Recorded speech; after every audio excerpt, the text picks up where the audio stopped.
Recording. Welcome to my YouTube channel, ang Kahar TV. For today's video mga kahar, ituturo ko sa inyo ang C-sharp chords mga kahar. Yan po ang C-sharp chords. Ang i-press lang po natin dito mga kahar ay kailangan na natin i-flat dito ang index sa 4th fret para matamaan itong 5th string sa 4th fret at ang 1st string sa 4th fret pa rin.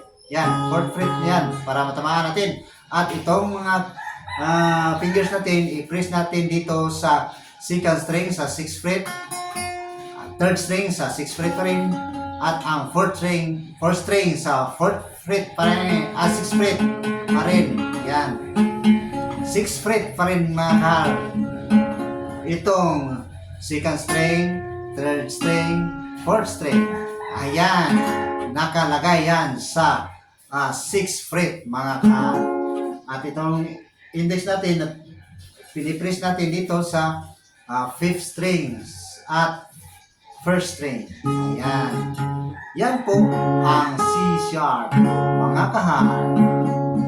Okay mga kahar, sana'y nakatutulong itong video sa inyo mga kahar. At kung maaari lang po sana ay paki-like mga kahar at comment kung mayroon kayong mga katanungan dyan.